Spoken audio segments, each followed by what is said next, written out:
Hi,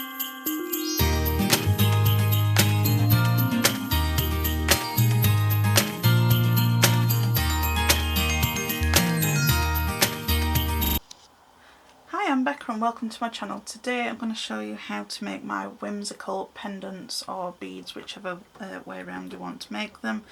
I've done this in a previous video and it was back when I first started my channel, and I remember being really nervous over doing it and thinking I've probably forgotten loads of things to put in it. But in that one I'll just show you how to do the cats, just with a cutter.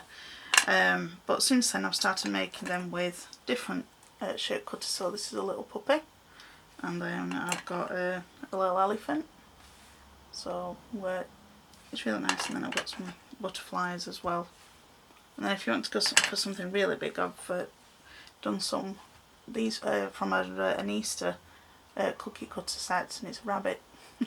So I might not do anything with that one, or I might just do some bead embroidery with it, something like that. So there's lots of options. This is just a few of the ones that I've made all together because I could barely fit these on the screen as it is. They're not difficult to do at all, and you can get loads of them churned out in an afternoon or something like that. I've made these to donate to my son's Christmas fair at school. I made just the cat ones last year and they sold really quickly, they told me. So I thought I'd make another batch ready for this Christmas fair. So I'm going to show you different techniques of how to do it, and then I'll talk you through the process and other things that you can do with them.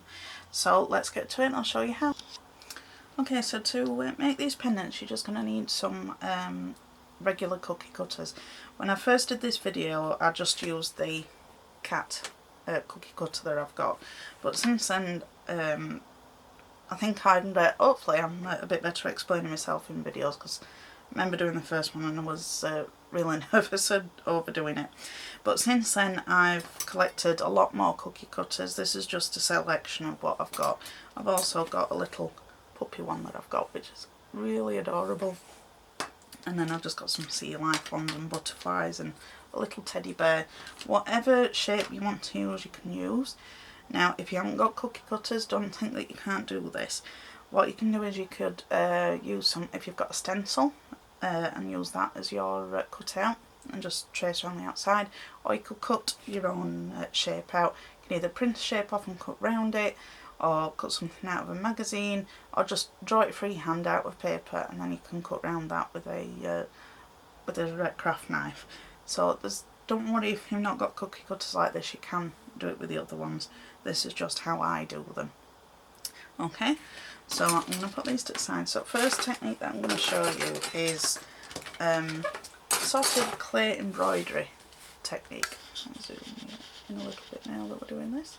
Now this is just some Fimo pearlescent silver on number 2 on my pasta machine. And what I'm going to do is I'm going to cut out using some other tiny little cutters that I've got. These are a mixture of different brands that I've got, different sizes. Now if you haven't got these, again you can use different things. You could use a metal straw. There's all different sort of things. If you've watched my video on using an old drinks can to create your own cutters and things, you could use them for this. So there's always ways around doing what you've got. If you've not got these, there's all other different things that you can use. Like use the cap off of a bottle. This is one that I've got, and you can cut out circles. But these are just what I'm going to use, and let's get crack on. So I'm going to just take this navy blue colour clay first. It's rolled out in the same thickness, and I think I'm going to start with I'll go with this little flower. So all we're going to do is just take some water, and I'm just going to spray this onto my table so that I can use that as a release. And I'm just going to dip my cutter into that. Now what I'm going to do is I'm just going to cut out shapes from at different points of the clay. So save these bits that you're cutting out, you can use them on a different piece, or just screw them back up and then pop them you know, for you to use another time. Sorry, I feel like I'm garbling today, so I do apologise if I'm not coming off as well as I should be. So I've just popped out one of the blue, and then, in fact, rather than using your fingers, and I've not brought it out with me, so let me, could use a pencil with a eraser on the end of it, just to push out your shapes. But what we're going to do is just going to place this where I've just taken out this one. And I'm going to do this all over until I've got it how I want it to be.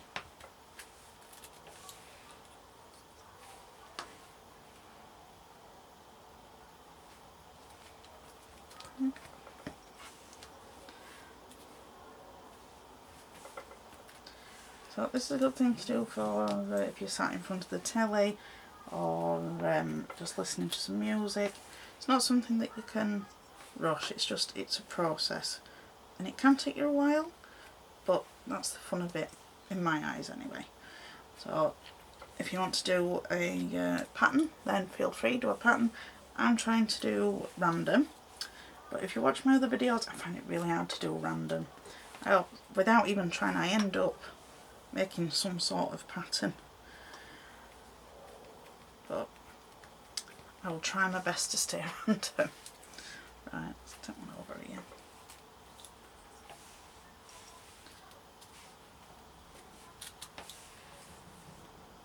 Oh, that one broke.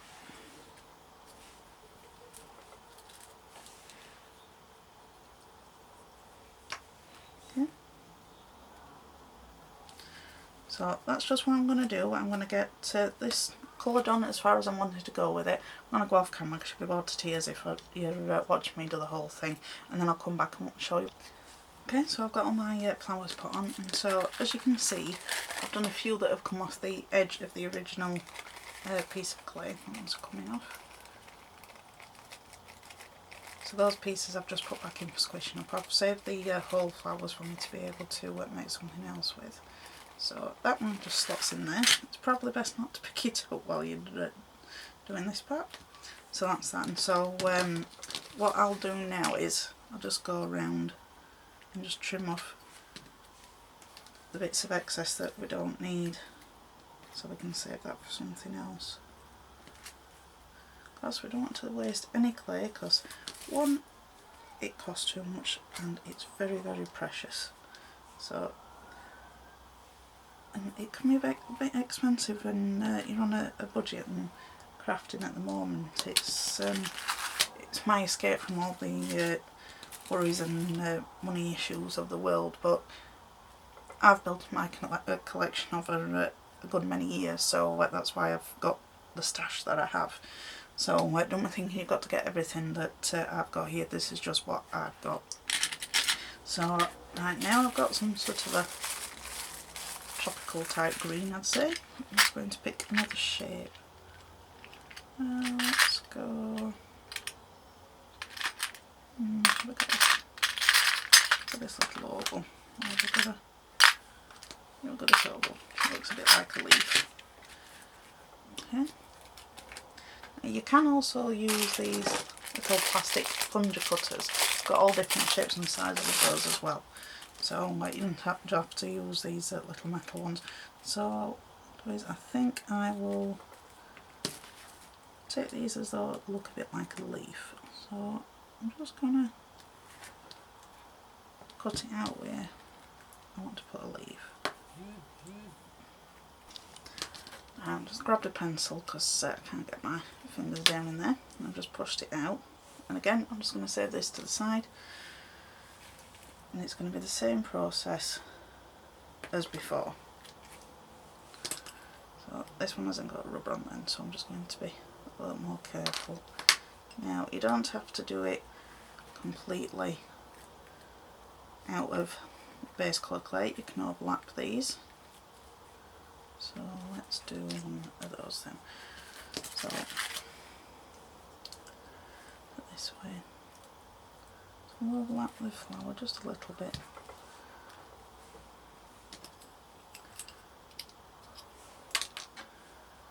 And then just separate off your colours if you want to save them for something else.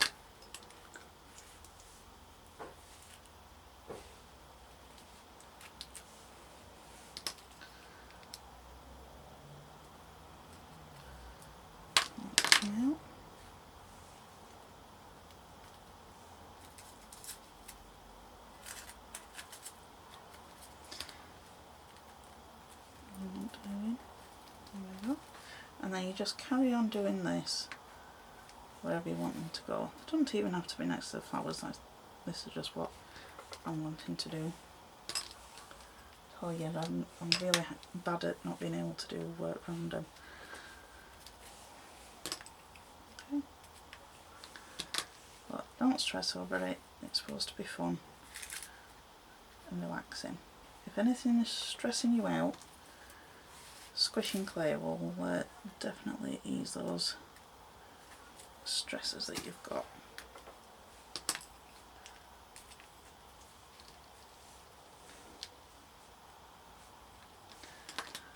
I just keep a little pile of the clays at the side of it, and then I'll squish them all back together afterwards. But this is just the process that I do.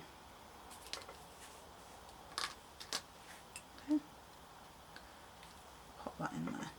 So that's what I'm going to do. So I'm going to go off camera now. I'm going to do that with different shapes and different colours.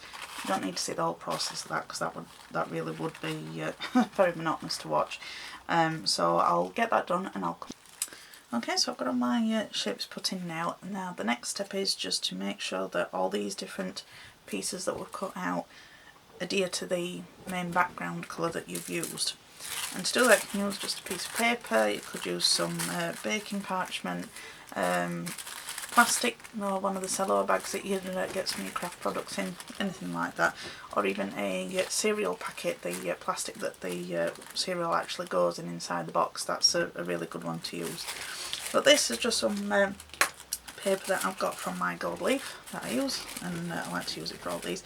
And all we're going to do is just pop it on the top and gently rub around all the shapes, and this is just to make sure that all the shapes blend in with the background colour, because if you don't do this part of it, when you lift the base up, all the shapes will come out because they'll not be stuck to it, and we don't want that because we want his pieces to stay as one. So you just need to keep doing this. So I'll speed this part up for you because this is just boring, so wait, but you can see the process that I do.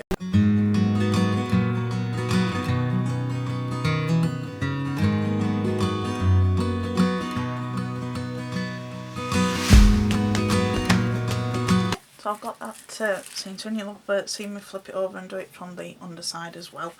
There's another process that I want to do before we actually cut out our pendants, and that is to put some patterns within it, just using some simple tools. Now you can use things such as needle tool if you've got one. Susan of Untitled Beads, she has a video on how to make these of your own. I'll try and find a link to her because she's on Patreon now. So I'll try and figure out how to put her in the description so that you can watch her video if you want to check that out. Most of my clay knowledge comes from her, so I learnt this technique from her. It's just doing it as a pendant and things in a different way is the video that I'm doing. So you can use that, or if you've got one of the quilling pokey tools, as they're called, well that's what I call it anyway, or any of the clay shapers, anything that you can get like this. But if you haven't got these, there are alternatives. So a good one is a metal straw, because when you use the end of it, you've got a circle. And you can also use things like keys, because these have got all fancy patterns along the edges. You've got a curved shape that you can put here. Again, you could use the end of this for some dots, and this one's just a radiator key, and you've got a triangle there.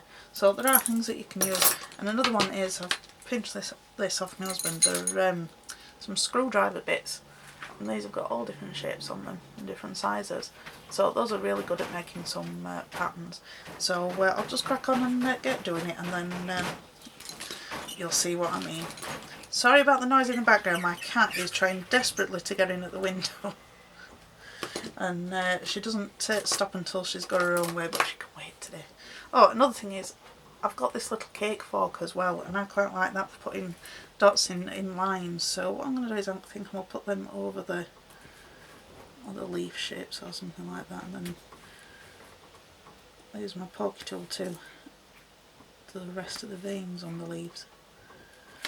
So this is just a nice quiet process for you to do. Again, if you've got something to watch on the telly or some music going in the background, just something so you can just sit and happily make some patterns in your clay.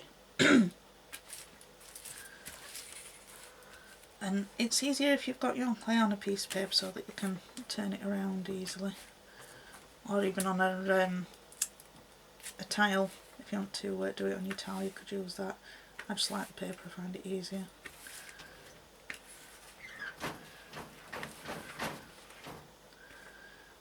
Right. So I've got those now, so I'm going to take my needle tool now, and then I think I'm going to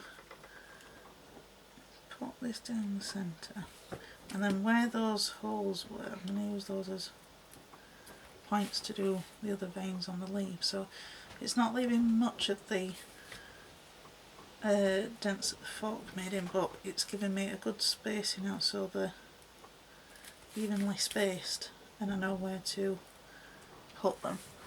So I'm just pulling it back here and then coming outwards towards the side, just to give it more of a look of a real leaf.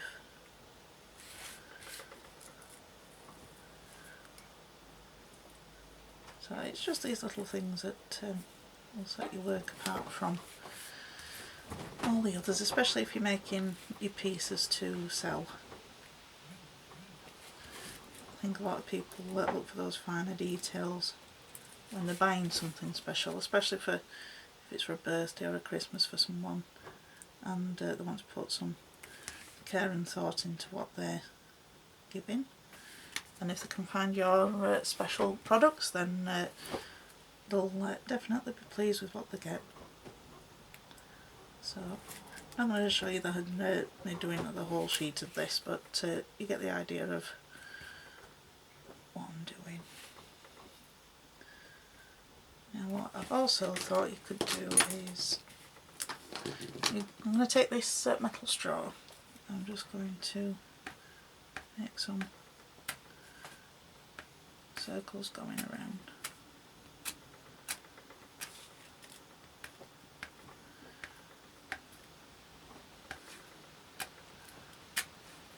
And then what I'll do then is I'll take I've got this one. I don't know what sort of shape it's supposed to be, but I'll see what they're liking now. Let's push that in.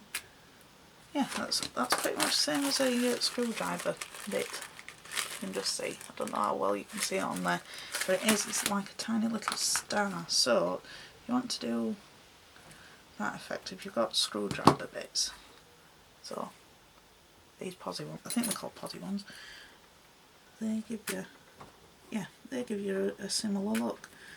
So don't worry if you've not got the same tools as what I have. There's lots of different things that you can use to make patterns. So that one, and then what else shall we put on? I don't know, with the hearts I might just drag from the inside out so it looks a bit like they're stitched onto the clay, so it looks a bit like embroidery. Yeah, I like that.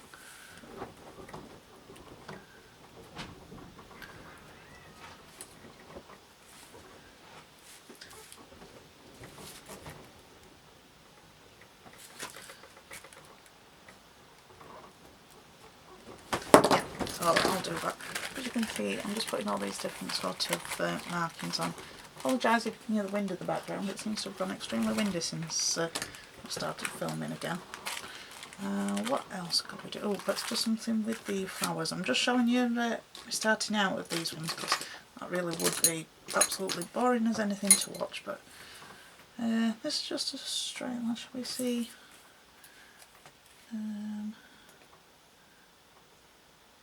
Might do it from each petal. I think that should be better with the needle tool. You can do lots of different patterns just with your needle tool, you don't have to have all the other things.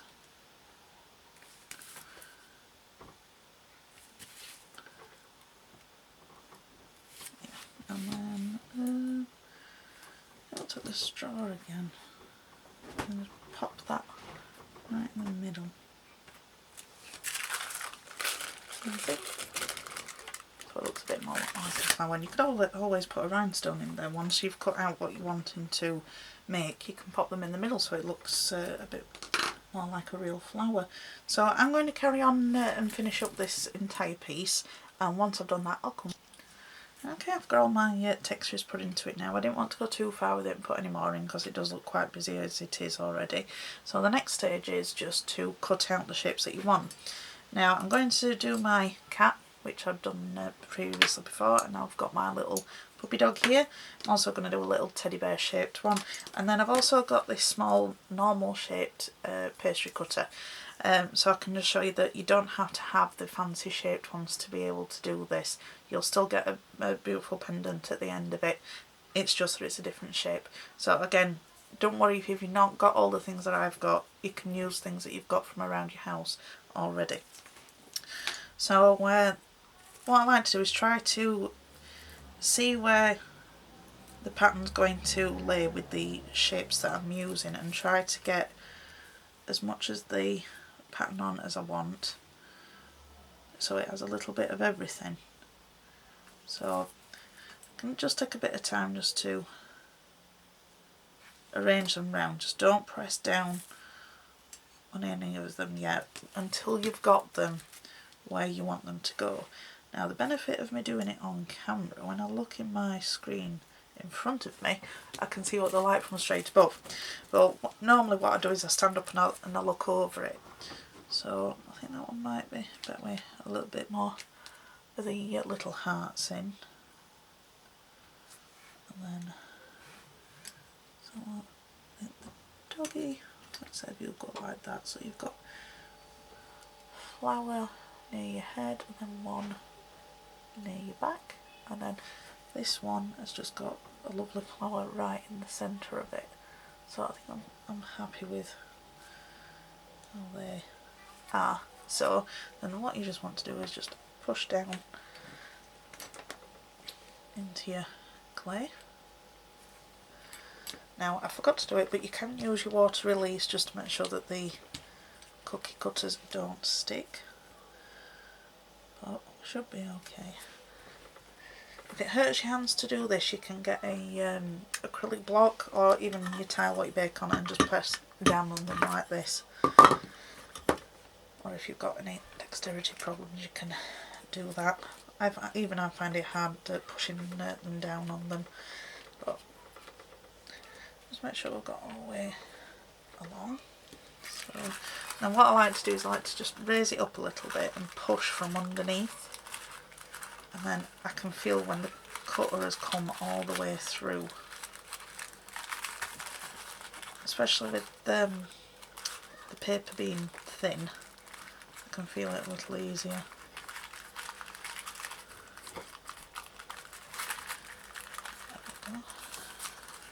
There we go. There.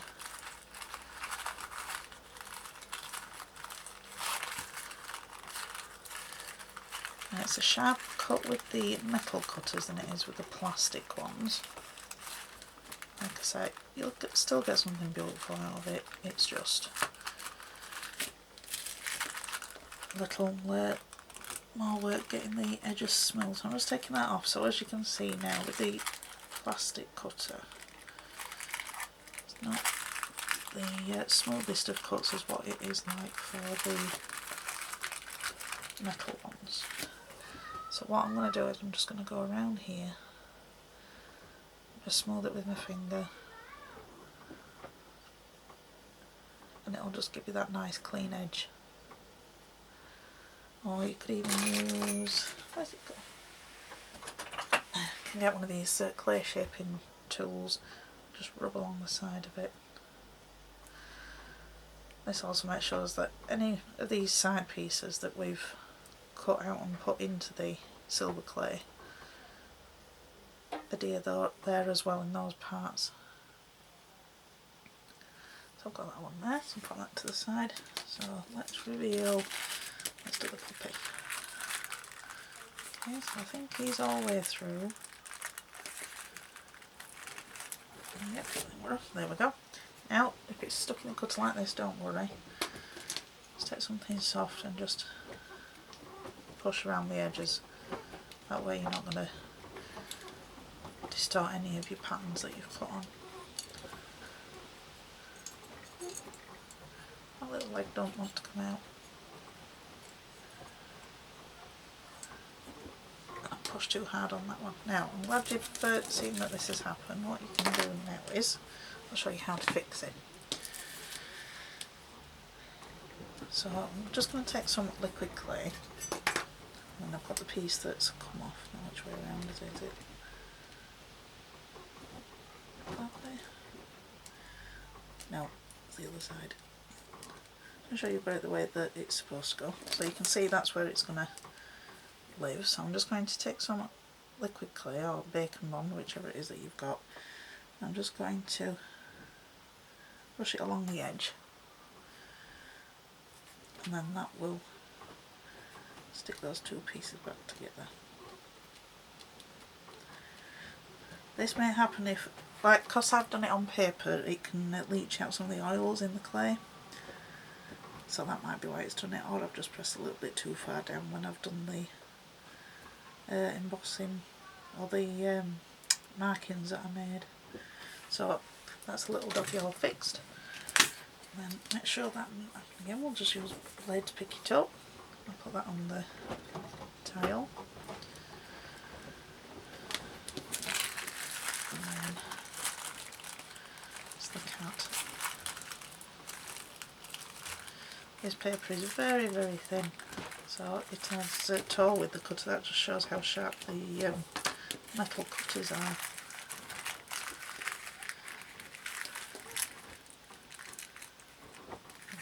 You can actually see from the back it's still got a lovely pattern, so even if you didn't back it any other way, you know you've got a beautiful backing already made in. So again, I'll just smooth around the edges. I'll take the last one off.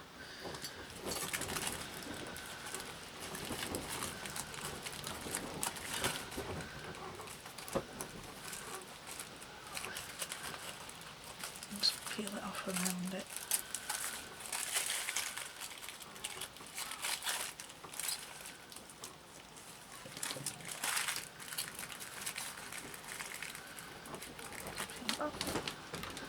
There we go, we've got our little teddy bear. How fun, quick and easy to make, and doesn't take too much product to actually do it.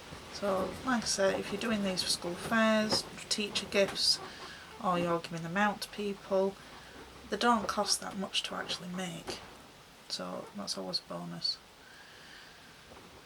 So, and don't worry about these pieces that you've got left over. You can actually use different shaped cutters or smaller ones, or just like a circle or something, and just cut out some of the little cabochon pieces, so this won't get wasted. I will make some other things with it. Just wanted you to know that you've not put all that work into it just for no reason.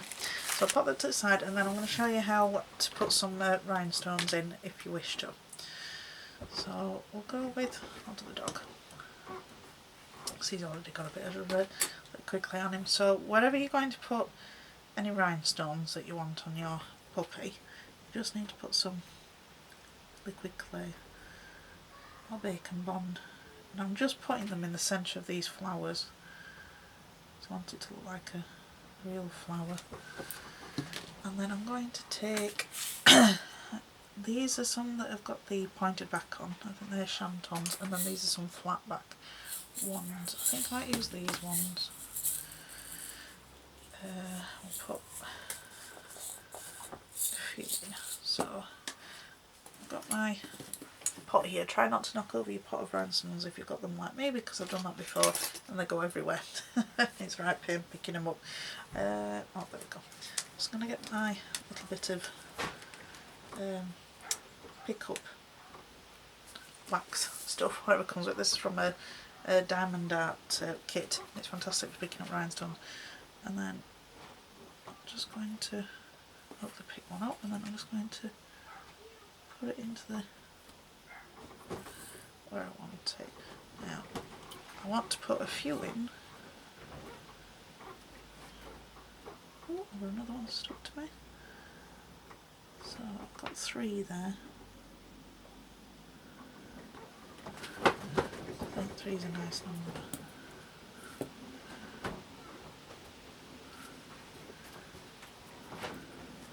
And even if you've got some just larger ones and you just want to put one big one in the space, then do that, whatever makes you happy and what pleases you. There you go. And then they will stick in. And I just realised you were off camera while I was doing that a little bit, so I'll do another one on the teddy bear. So apologies if you didn't get to see any of that then. Sometimes I forget myself that I've got to keep in a space that you can see what I'm doing, but I forget that sometimes, and then that's when I end up going off camera, so I do apologise, but I've just put the glue where I wanted it to go, or the quickly, and oh, come on off, got one too many there. Now because that's just part of the flower I'm just going to put the one.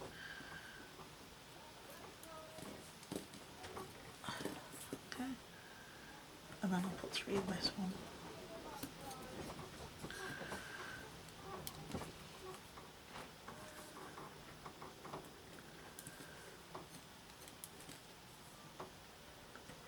There. So, before I carry on, put the lid on because I don't want them to fall over. So that's basically what I've done. I've just put the rhinestones in the spots where I want them. And I'll put them in the rest of the pendants.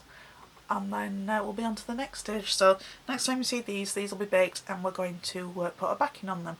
So I'll go do that and I'll be back.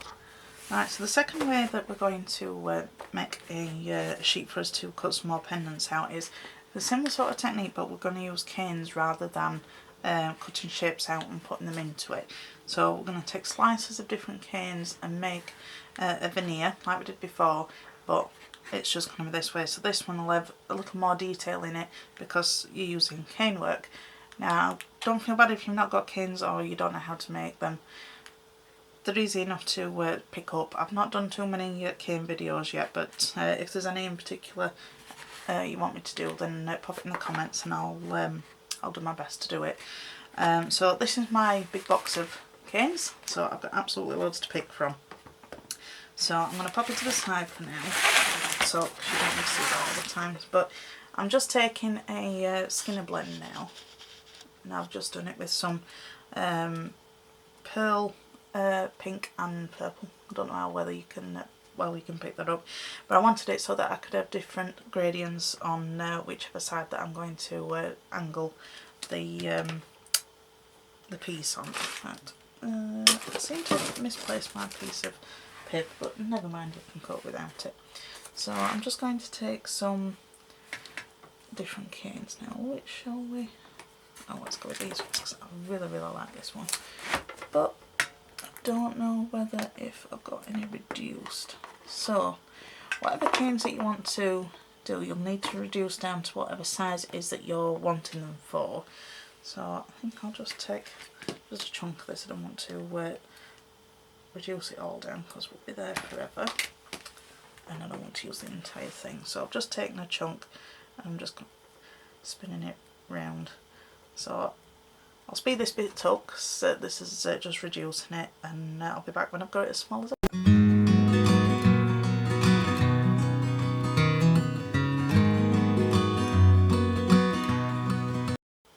so I've got that reduced down now. So I'm just going to take my needle tool and I'm just going to press in at the points of where the petals meet.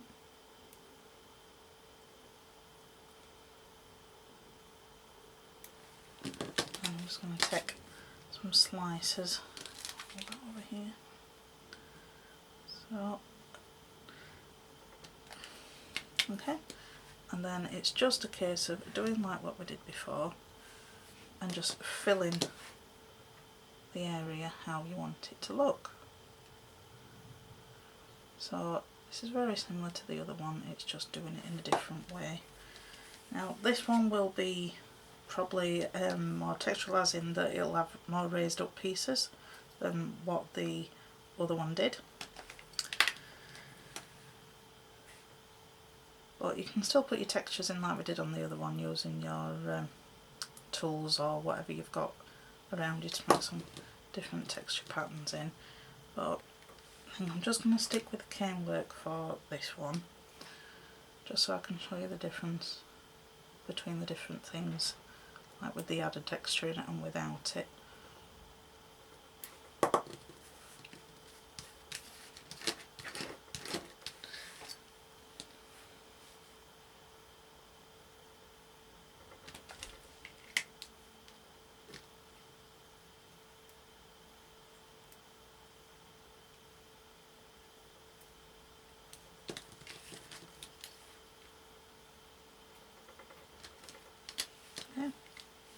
So I'm just plonking these randomly, as I'm trying to do random, and if the joins are not as defined as you want them, just take your needle tool and just push them into the clay underneath, and then this way it will help adhere it to the main piece that you're working on. We'll do some more on this afterwards, but this is just a quick thing that I like to do, just to make sure that it's in place and it's got the division between the petal leaves. So what I'm going to do is I'm going to go off and I'm going to put some more cane slices on, and I'll come back once I've just want to show you that I've put different sizes of the flower on in different areas. So yeah, you don't have to stick with all the same size when you're using your cane work. I've just reduced it down a little bit more and filled in some more of the spaces. What I'm going to do now is I'm going to find a leaf cane. I'm not sure which one I'm going to use just yet, and then I'm just going to put some leaves on like we did on the first veneer, and just make it so that it looks like, you know, a pattern piece of paper. That's essentially what we're wanting to make it look like. But obviously just with clay. So I'm going to go and find my leaf cane, which I'm going to do, and then once I've got that done I'll come back and show you. Okay, so I've got this veneer finished, so as you can see now I've just put some flowers and leaves all over, so I've got a nice little pattern. I've rubbed it all over with the paper like I showed you before. I know you didn't want to see that again, but all I'm doing now is just taking this clay shaper up. Actually I think this was out of the fondant section. But all I'm doing is going through the flowers and just making sure I press into each of the petals, and it just gives it that bit more definition of the petals and more texture to it. You don't have to do this part, that is totally up to you. This is just what I've chosen to do. You probably can't see it very well on the camera at the minute. I'll just sort of got that little... And I see you can't really see it on the camera at all, but oh, I think we've caught it just then. Yeah, it's got some like little dimples. So that's just another thing that you can do if you want to. So I've done that on pretty much all of them now, I think. Yeah, I'll go through that one. There we go. Anyway, lost my little bit of paper that I was using on the other one, so I'm using a bag. So what I'm going to do now is I'm just going to cut some more of the pendants out like I showed you before with the different shapes that I've got. I'll bake them, and the next time that you'll see them is when I'm going to put a backing onto them. So I'll show you the next one. Right, so for the next way to do it is basically a simpler way of doing the last technique that I've just shown you. If you're not wanting to make a whole sheet for you to cut your pendants out from, you can cut them out of just a block colour, or you could do a skinner blend, and then you could cut them out so they've got a gradient of colour. Let's see if I've got one in there. I've got a little bowl here of ones that I've already done. So like on this one you can see it's lighter at the top and it goes darker to the bottom. Or the other way is that you could use some like this. Now this was just some scrap clay that I was just blending together to turn it into bead filler, but then I quite like the marble effect on it, so I cut some out and I've got them ready to decorate. So I really like this one because it's got that nice swirl in it. So these ones are already baked, so I'll show you on some wet clay on what to do. So I've done with one in the cat and the dog because I'm donating these to the school again, like I've done on the previous ones. And I know the cats went down a treat, so I'm doing some doggy ones as well this year. So what I'm going to do is I'm just taking some cane work. I'm going to show you a way how to do it without having to use canes if you're not a caner. But let's just clean off the end of that set cane. So I'm just taking a petal cane at the moment. Just getting the clean edge off. So you can use whatever canes you want. Let's see, I think they might be a little bit big for the... Oh, well, okay. So I'm just placing the slices on there. And then I put one for the ear on the dog.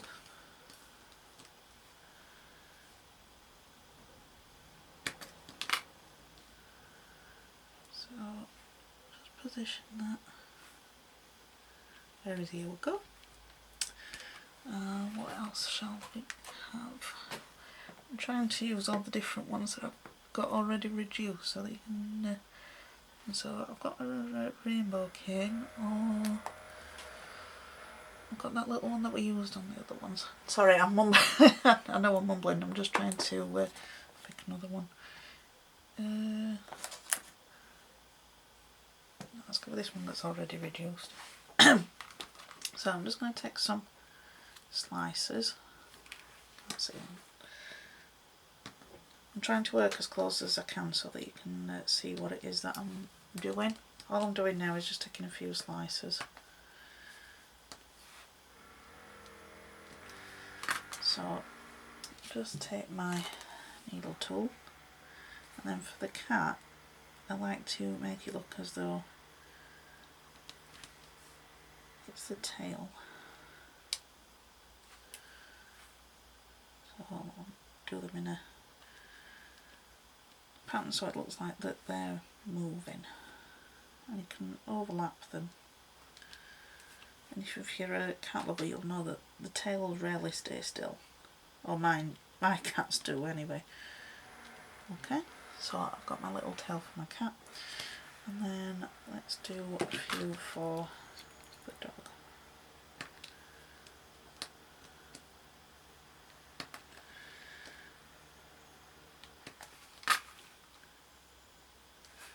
Now they don't have to all be corresponding colours, you could do them as wild and as crazy as you want to. Just make them however you want them to look. Oh wait, I only needed two. Put that in the scrap pen. Okay, so now let's put some spots on our little pooch. So I've got, I've got this little blue cane. I don't know if I've got one that is used even smaller. Oh, we can, in fact, yeah, we'll use the flower that we were using before. Now, I'm not going to bother shaping the petals down. I'm just going to do straight slices. And then I'll just kind of pop a few patches on.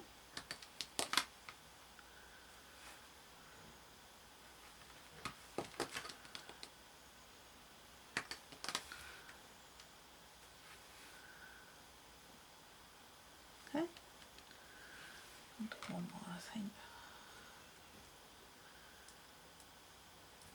Oh, I might actually put one so it's hanging off the edge of the foot. I can curl that round there, because my little doggy's got spots all over, bless her, and all over. She's got more as she's gotten older. So reminds me of her a little bit, this one. Okay, so we've got those ones done, and I don't want to do any more on the cat, but I will show you some other ones that I've made at the end, so you can see different things. Now, one thing I'm going to do is I'm going to put little collars on. So I'm just going to take my, zoom out, this is the cheap clay that I did a review on a while ago, and I'm just going to use this because I keep this for doing my clay embroidery pieces. Because you cannot cane with this, it is just too soft for it, but it's perfect for bead embroidery, clay embroidery even. So zoom back in again. Let's go for nice blue. Okay.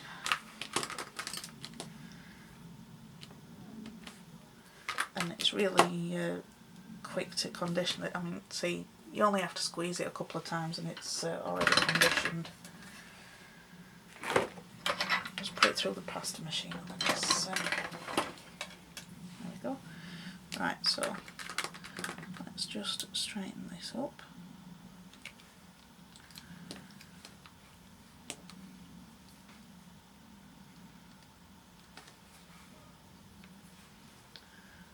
Okay, so let's do a nice thin colour. There we go. And all I'm going to do is just put that across.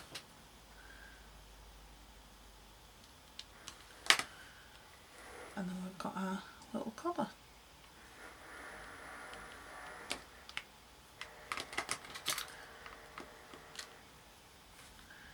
Just using my blade, just cutting it away.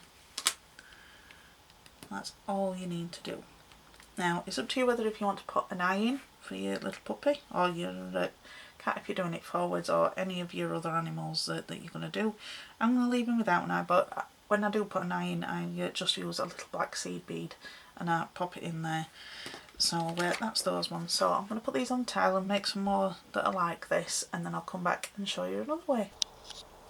Right, so the next way that I'm going to show you is just by making a veneer from a kaleidoscope cane, or you could use a basket weave cane, just something that's a background type of cane, and we're just going to lay down slices. Now this is on, it's number 5 or number 6 on my pasta machine, so it's very, very thin.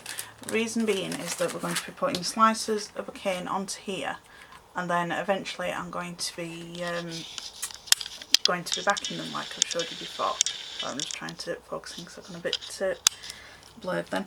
So what we're going to do is I'm going to use this rainbow kaleidoscope cane that I've made, and I'm just going to take some thin slices,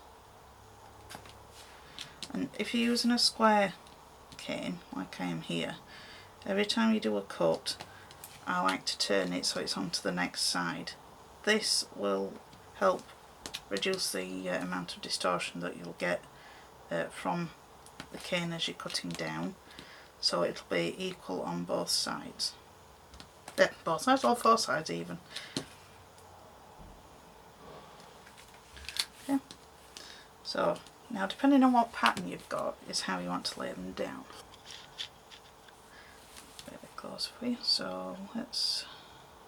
So if you get some sort of idea of what you think first, so let's do it with this rather than put it on the clay.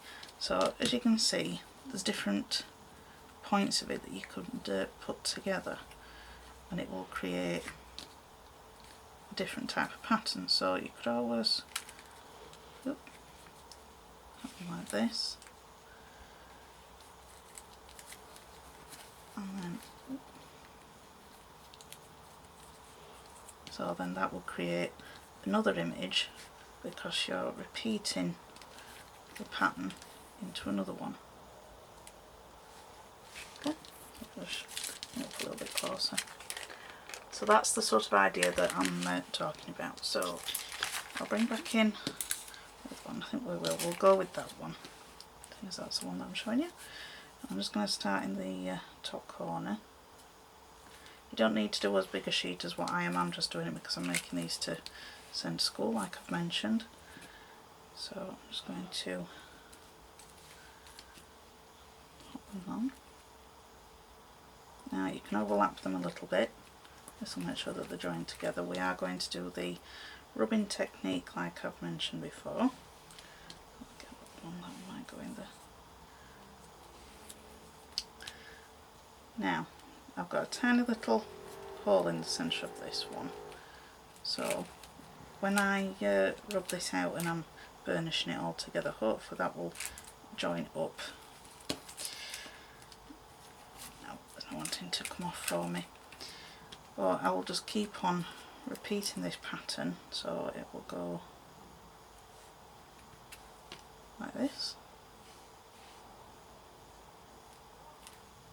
Any tiny little holes that you've got, don't worry about it. You will fill them in eventually when you're doing the finishing touches to your veneer.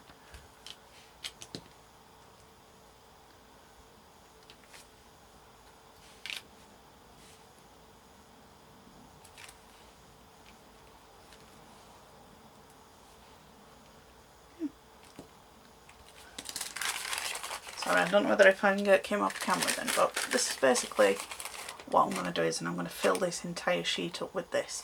So I'll go and do that off camera because that'll be tedious to watch. So hopefully I've got that before and you'll see me doing it. Okay, so I've got all my veneer finished and I've given it a good rub down like I showed you before. And you can just see those lovely glittery bits of the gold leaf going in between. And it's not absolutely perfectly joined up, but that don't matter. It's the wow factor. Nobody's going to see unless they get very, very close that your alignment's not perfect to an absolute perfect millimetre. So don't worry about it. Just, it's supposed to be fun when you're doing this. So, and plus I don't know, complicated. So this is just what I'm going to use. So I'm going to take some other cutters. So I'm going to do a butterfly because I'm not doing one of those with you. And I've lost my water. It's disappeared. Right. So usually I'd be dipping my cutter into some water now just to stop it from sticking so much, but it's gone walkabout, so we're going to try and do it without it. So again, what you're trying to do is just get it into a position where you like the pattern that's there. Obviously a butterfly is symmetrical, so you need to try and get it lined up so that it is where you want it to be. So I think that one will go quite well. So about there. So if I have the body down the seam of the line where they've joined, then I know it's going to be the same on both sides. So not sure I've pressed this through again, especially with me not having the water as release on it.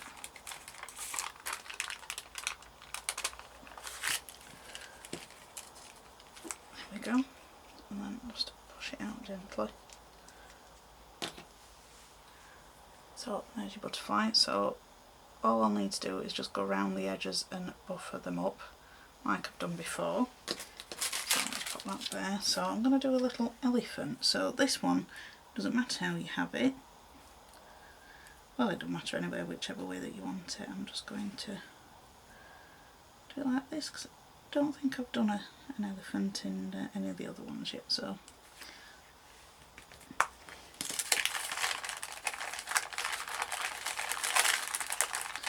want to get as much use out of this veneer as we can, and we don't want to waste any of that lovely cane work. Okay, so we've got our lovely little elephant. Could call him a disco elephant. Right, now I'm going to do a little puppy. Just want to go. You can always put it at an angle as well.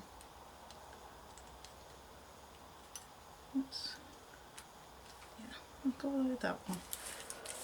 Sorry, I'm just realising I'm going off camera again. I do apologise that I keep doing that. I forget that I have to work a little bit away from me than I usually do.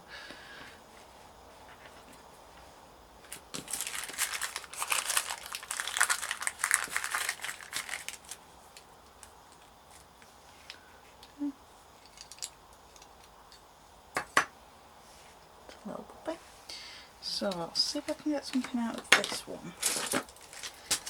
Like I said, you don't want to waste any of your hard work, but any canes that you've made.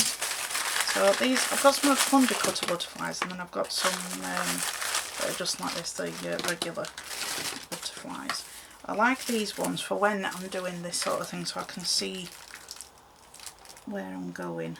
So again, I'm wanting to line up the centre of the butterfly down where the cane work meets.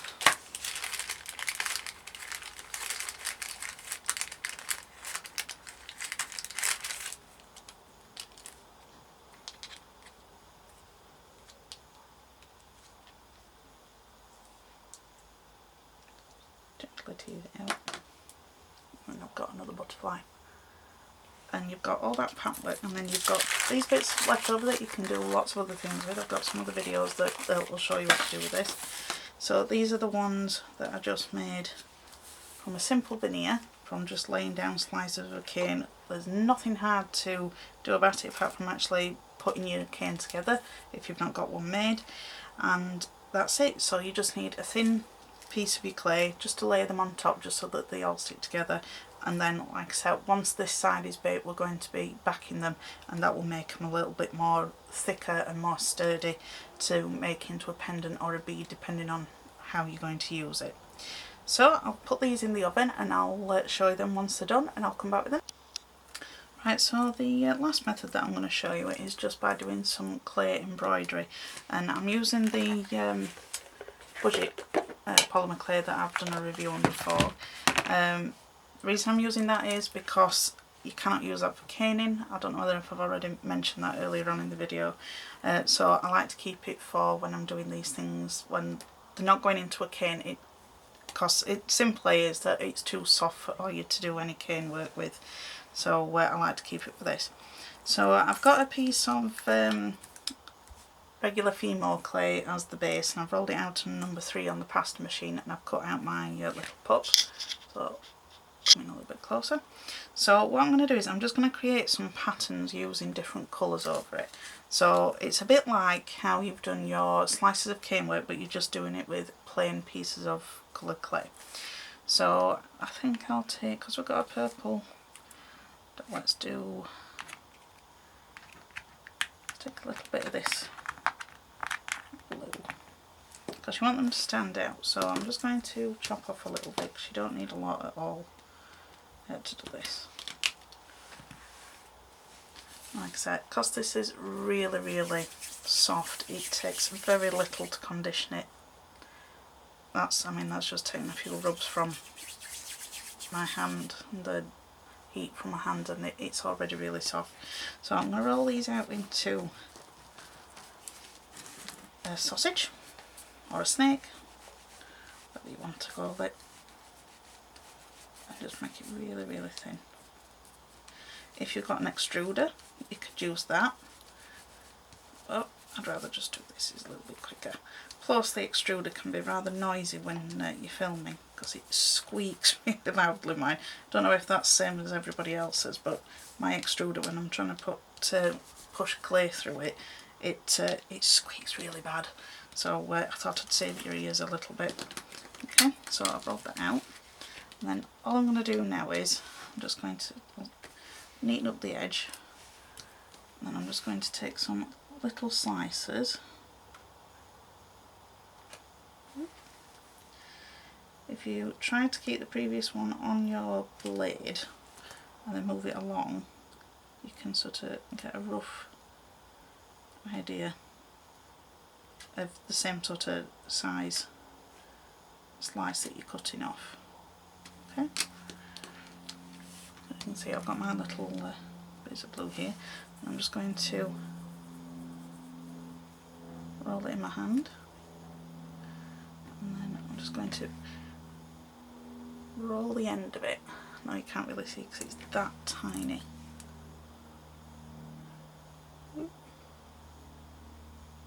So I'm just trying to make it into sort of a teardrop shape. So if I do 5 of those, oh, not 2 there,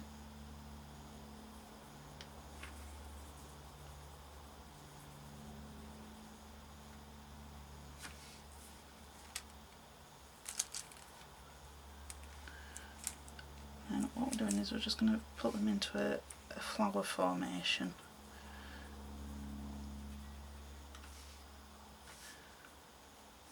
You can do any pattern that you can think of. This is just what I want to do.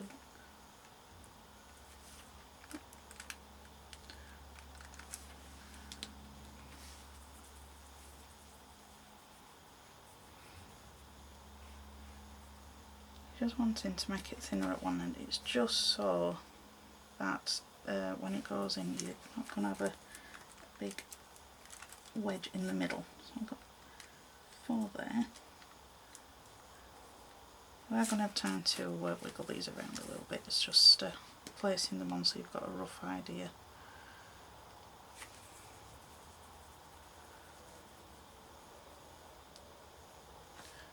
There we go. I'm putting the pointed end into the centre.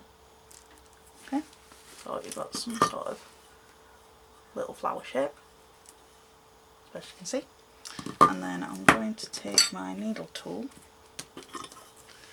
and then I'm going to try and get it as close as I can without it going blurred. I'm going to make sure that I've got them in the right position first. And then I'm just going to take my needle tool and I'm going to press down from the inside and drag it outwards, just so it puts some veins into the petals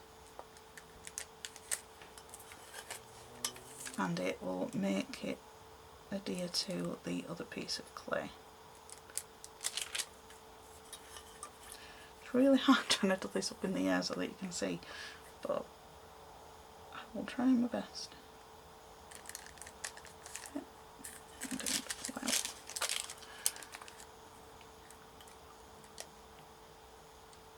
Okay. So that's just my little flower that I've got there.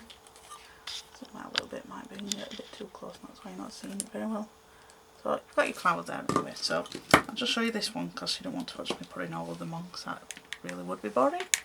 And then I'm just going to take something for the centre of the flower, so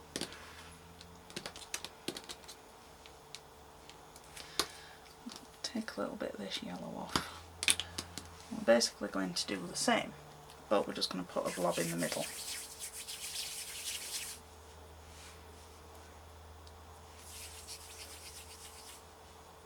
Okay.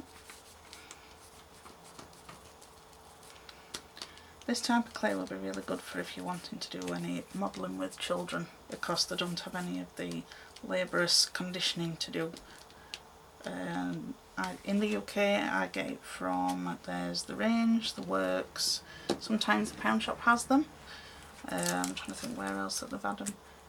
They are quite easily to find at the moment. When I first started getting them it was only the Range where I got them from, but now a lot more places are carrying them. So I'm just going to take a slice of the yellow, I'm just going to take that into a ball, then pop that in the centre. Okay, so you could just push that in on its own and leave it as that, just put some stippling in so it looks like the centre of a flower. So it's you can't really see because it's yellow, but you're not seeing very well. Or the other thing that you could do is, once you put that centre piece in, just take a rhinestone. I think we'll go for one of the bigger ones this time.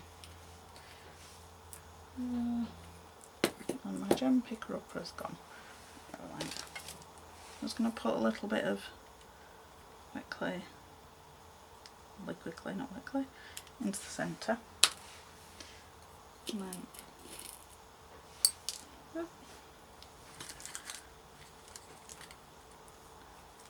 just pop that in the centre there.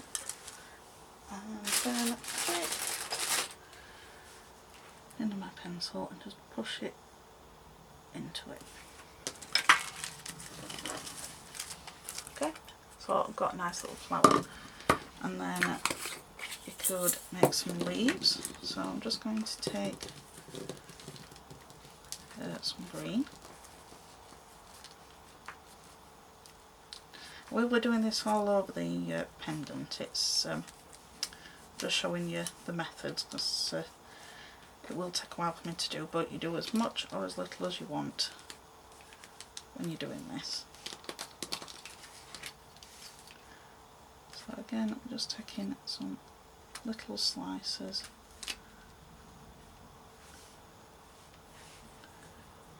and making some holes, and then we want to flatten them at one end, and then you want to pinch that point if you can manage to do it, if you can see, and flatten it out again, and then we're making a little leaf. And then what I'm going to do is, where's it gone? There we go. I'm just going to put a vein down the centre, and then we'll pop this where we want it to go. Get it over the right way. And then if you've caught the clay on the base like I did when I was putting the flower in, I'm going to put them over that, and that will cover up any marks that you've made. You're putting in the other ones. So just pinch at the end. I will lift it up, I promise, so you can see it a little bit better.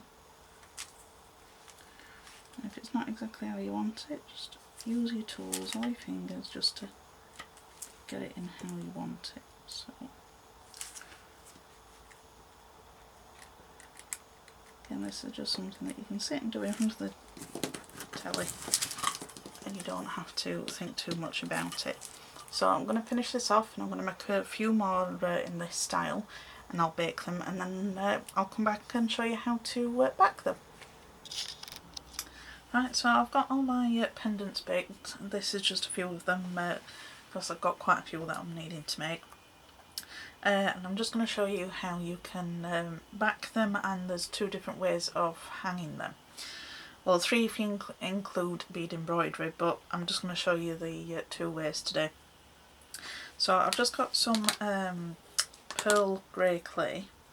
Now you can put some gold leaf on this if you wish. You don't have to, I'm just going to use the straight clay today. I've got this rolled out on a number 1 on the pasta machine, and then I'm going to make this first one with a textured stamp. These came in a set of 2, the Lisa Pavelka stamps. That one looks like bananas to me, but this is my favourite, the one with the swirls. These are still available, they do come as a set, but they're really good for putting texture onto back of your pendants and things. So I'm going to go with the swirls because that's my favourite. And then I'm just going to take some water, and I'm just going to spray the stamp, and this is just to stop the clay from sticking to the stamp.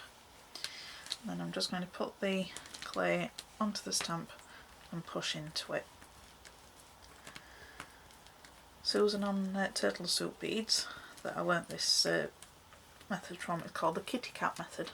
Oh, that's what she calls it. And I must admit, it is a lot easier than trying to do it with a roller, because I've tried doing it with a roller and it just made a bit of a mess. So I like doing this, I've got more control over it, and I can feel when the clay's gone down into an area and when it hasn't. So let's keep doing this until you're happy that it's all pressed in nice. You've got a good impression. Okay, and then let's peel it away. Then you've got that gorgeous texture. Now there's areas that I've not got as well as the other ones, but that's easy remedied. You can put it back through the pasta machine and roll it out and put some more texture into it. I'm just going to use the bit that's alright for this one.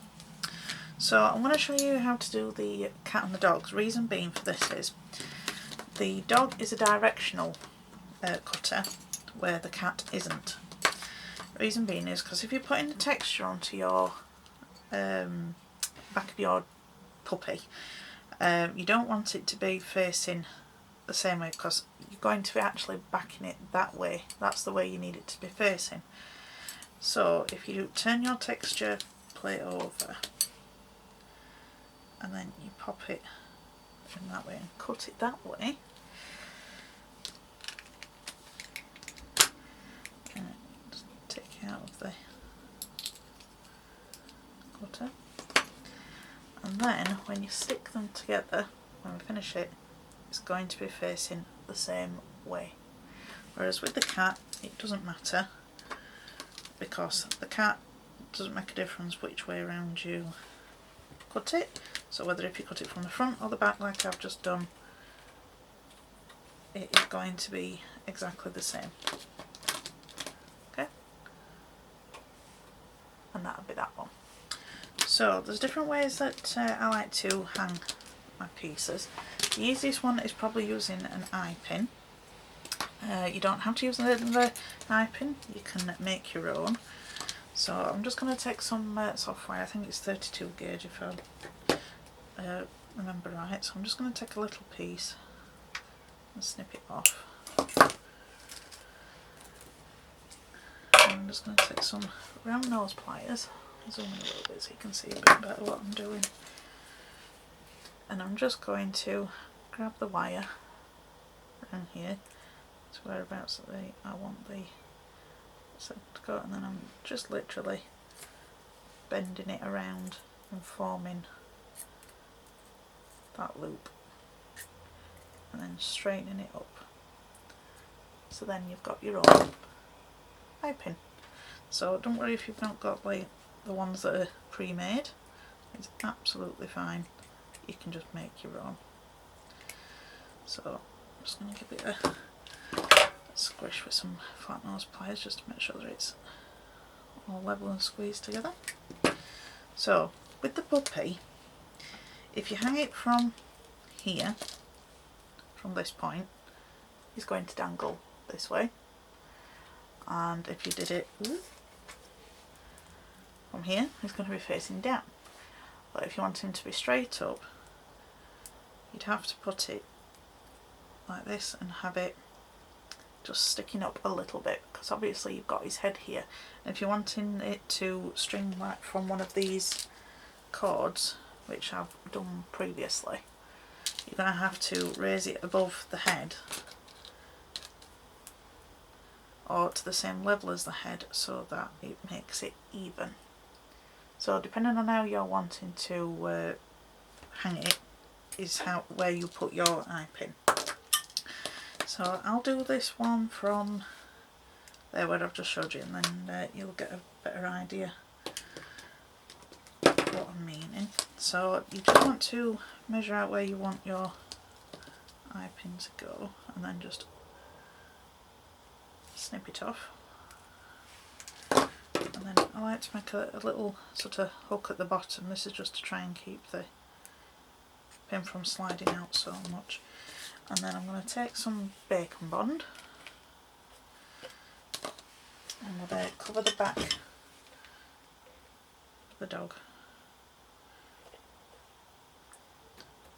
with some of this, simply because this is baked and it needs something to make it sticky again so that it will stick to the wet clay.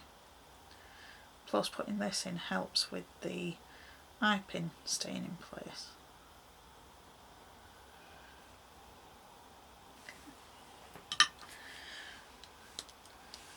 And then you just want to lay your, I've got a hair in there. There we go, not want a hair in there. Now when we're lining them up, I forgot to tell you this one, I'll show it this one because it's not got the clay on, white clay should I say. When you lay your eye pins in, because you're wanting to hang it straight side to side, that's what I'm trying to say, couldn't get it out then. So if you can see on this one that I've finished, the eye pin is stood sideways. Can't see it very well.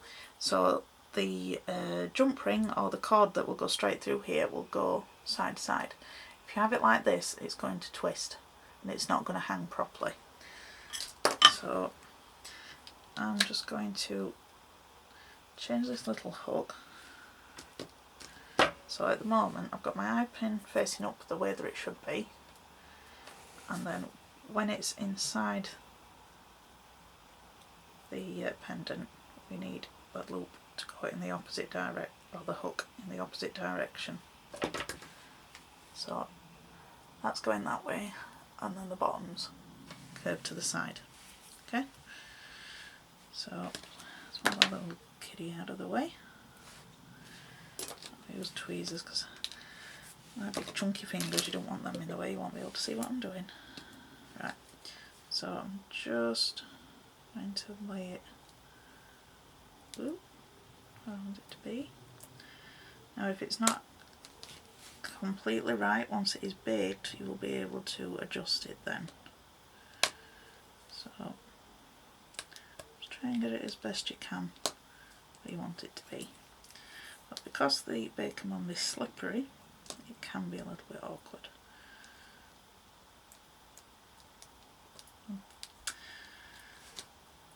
Like I said, because I'm on camera, it doesn't want to play ball.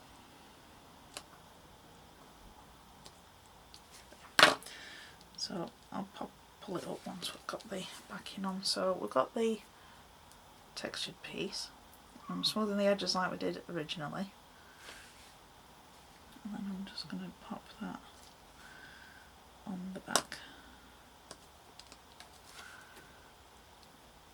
Okay.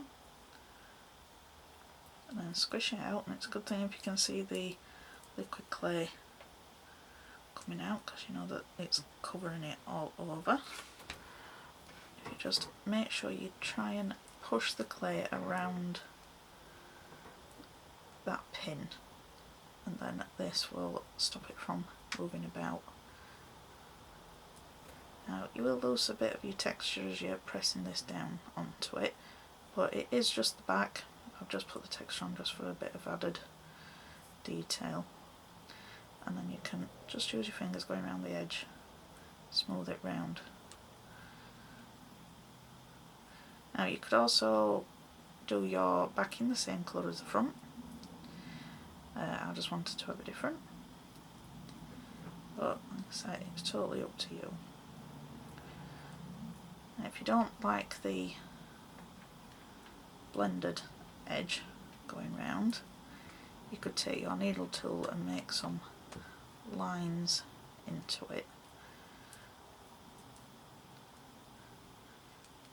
and I'll show you that one on the cat one when I do that one next. So and that's your backing. So once it is baked, then you can just adjust your little eye how you want it. Just make sure you've got this up as far as you want it to go actually, because I've just realised I've not pulled it up.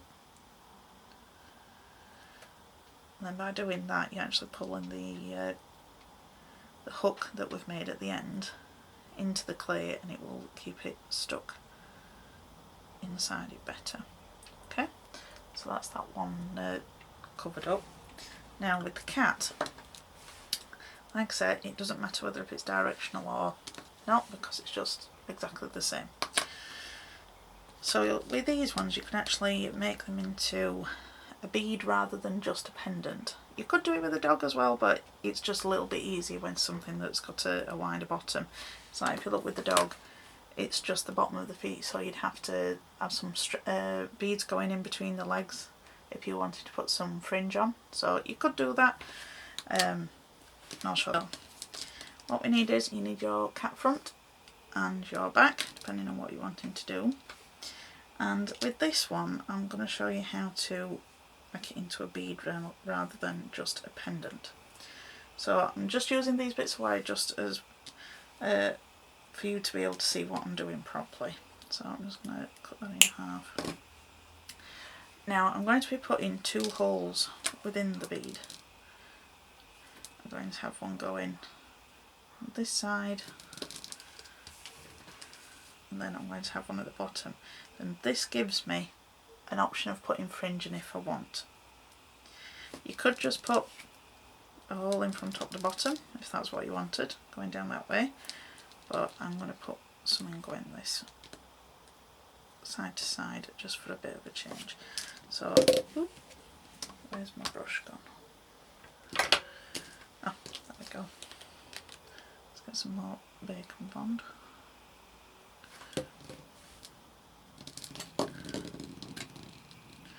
And cover it like we did before.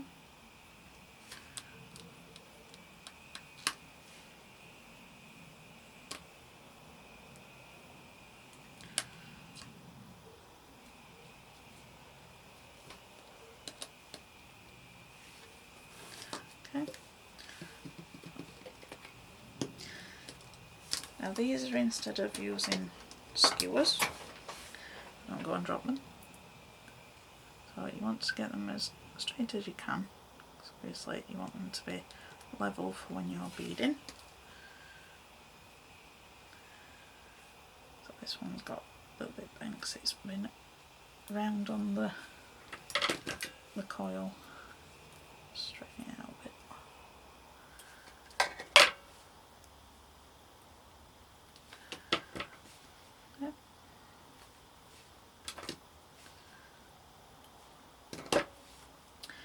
And then lay it down,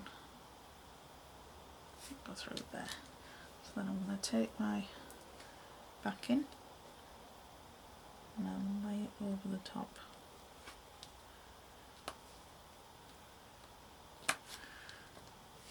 Okay, and we're going to do the same, but we're not going to smooth around the edges. We're going to use needle tool to make some more impressions.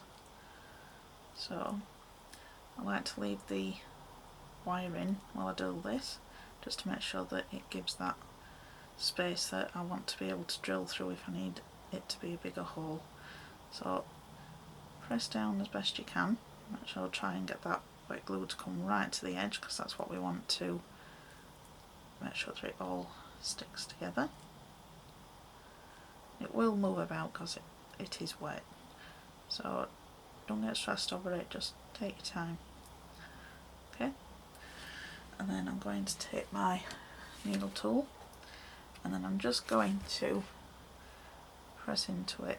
Whoop, try and hold it in place. It can be a bit tricky with it being wet, but all you want to do is just press in like this. And what this does, it gives it a sort of stitched effect. You can move it back into place. Make sure you get it around where you're going to be wanting to get through with the drill.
There we go, and we've got it done all the way around. If it bothers you that you've lost your original texture, you can always take your needle tool and just emphasise the curls again. You could always use an embossing folder as well. You don't have to just use stamps, or you can make impressions like we've done when we were making the main pendant pieces of it. So there's lots of different ways that you can make the backing interesting as well. So then I'm going to slide these out as best I can, but just try and make sure that you leave the violet hole in, so you've got it for when you're beading. And again, just wriggle these out. You can leave them in while you bake, but then they are going to be a little bit difficult to get out once they're baked. So I'm going to go and bake all my other pieces, and I'll get them baked, and then I'll come back and tell you how I've glazed them. Okay, so all my pendants are backed and baked and all ready just to be glazed and strung. I've not glazed them all yet because I wanted to get this video out, and because it was taking a lot longer than I thought it was going to do. But if you want to know how to glaze your work, I've got another video that shows you how I glaze and coat my polymer work, so I'll link that in the description box for you below. One way of doing it is just with UVA resin like this, and you just get it nice and shiny, or you can just use them as they are and not put anything on top. Now if you have backed them with, where is it, the one with, this one's backed with silver leaf, I'm going to have to give that a coat of Pledge Revive It or something like that. It's just to stop the silver from rubbing off the back because it's silver leaf. This one I've used some nail transfers just to make a pattern onto it, and then I've just put some UV resin on the back. And I didn't do a full backing on this one. I wanted to see what it would be like just using a slice of a cane to stick the eye into it, and it's worked quite well. It's quite rigid, so you can do that. So if you find double layering it with like these ones they're too heavy for your liking, or you just don't want to do it that way, you can just do it by just using slices of your cane just to go over the eye pin that you're putting in at the back. So yeah, these ones are really simple ones. These are just with a Skinner blend, and I've just cut out a little triangle of green for its ear, and I've just done a little collar on it. So there's lots of things that you can do within. This is why I call them my whimsical pendants and beads, because there's so many options. If I were to do all the options that were there in one video, you'd be here for hours, and I don't want to be boring you too much. If you've got any questions, then please leave them in the comments. I'll be happy to answer them as best I can. And if you've liked the video, if you can give me a thumbs up, that'd be appreciated. And if you've not subscribed, if you consider subscribing, that would be appreciated too. So thanks for watching. I'll see you next time. Bye.